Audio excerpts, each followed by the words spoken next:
Em 2020 o mundo pirou cabeção de vez, e esse filme que se passa no auge da pandemia não tem zumbis, não tem demônios, ele tem algo muito mais assustador: a nossa própria sociedade perdendo a sanidade coletiva de vez.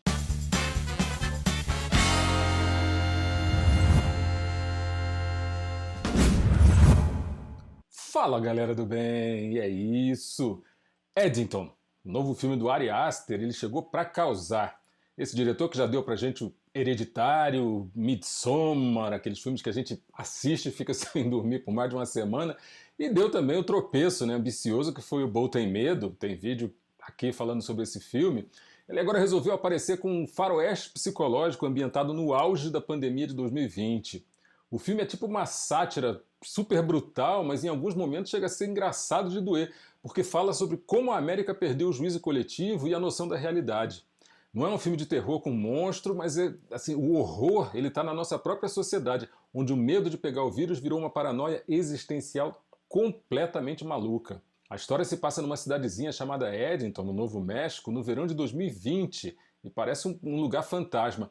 A gente conhece o protagonista, o xerife Joey Cross, vivido pelo Joaquin Phoenix, que é um cara meio largado, bem intencionado, mas que não entende nada do que está rolando.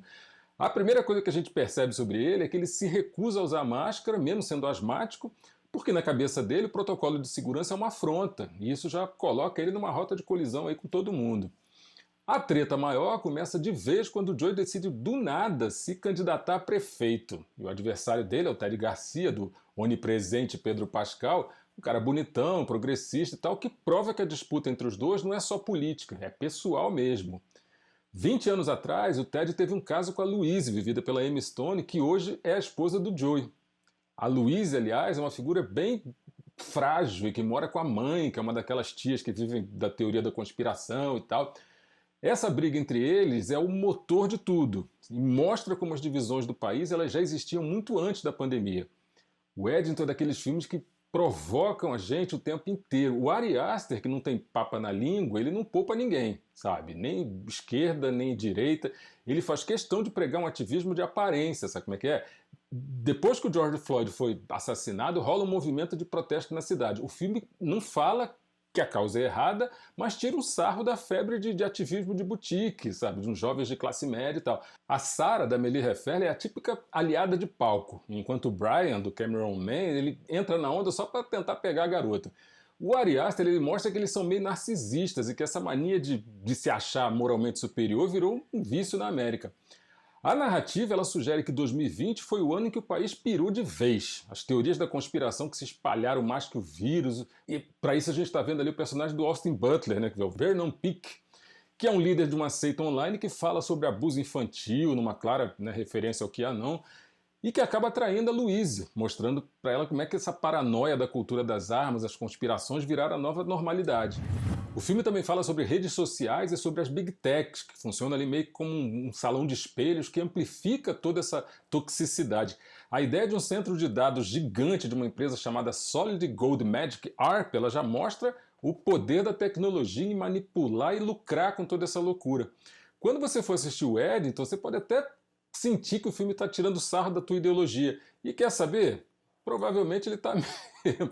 O Ari Aster ele é esperto, sabe? Ele não veio aqui para fazer um filme de direita ou de esquerda. Ele veio para mostrar a loucura que se espalhou por toda parte. Ele faz a gente rir do ativismo, que parece mais um show, mas também amplifica o medo das conspirações, né, que de certa forma tomam conta das pessoas. É como se o filme estivesse dizendo: olha só, essa insanidade não tem só um dono não, sabe? Ela é de todo mundo, tem que dividir esse bolo aí irmãmente. E é exatamente essa honestidade brutal que torna o filme tão perturbador.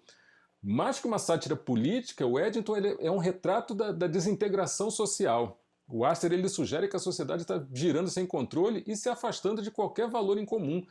Mas apesar de todas essas ideias complexas, o filme consegue ser uma história que te prende, sabe? De um jeito meio bizarro, mas prende.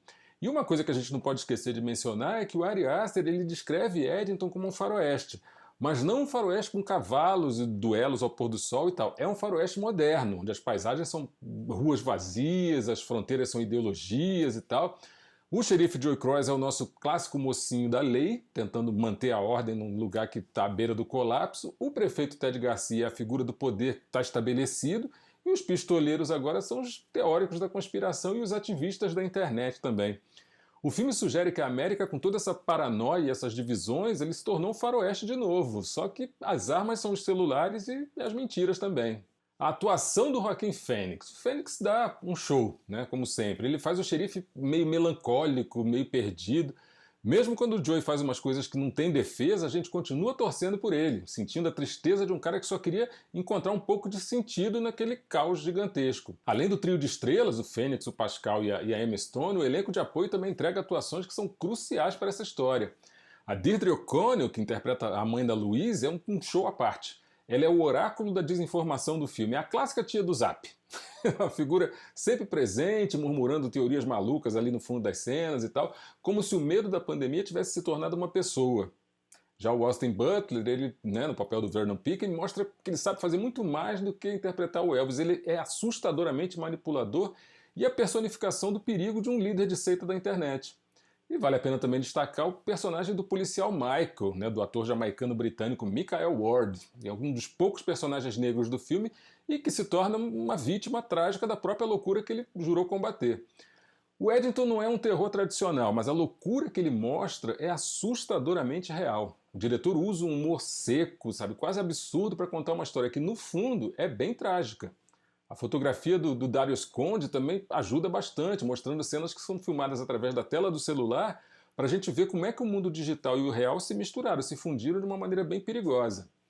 E o filme tem mais uma curiosidade que a gente precisa comentar. A produção é da A24, que deu um cheque em branco para o Ari Aster, né, depois do sucesso de Hereditário, de Midsommar, só que o último filme dele, né, O Bolo Tem Medo, como a gente já falou, custou caro e não foi bem de bilheteria.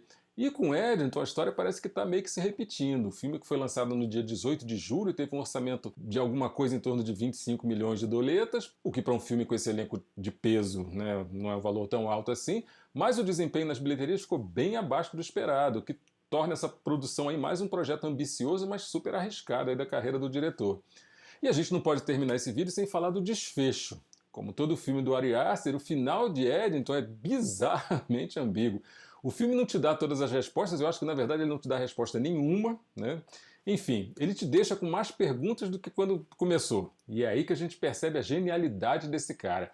A história do xerife Joe, que começa como uma sátira sobre um cara teimoso, se transforma em algo muito mais sombrio, muito mais abstrato. É como se o filme dissesse que no meio desse caos todo, a única certeza é que o juízo da galera foi pro saco.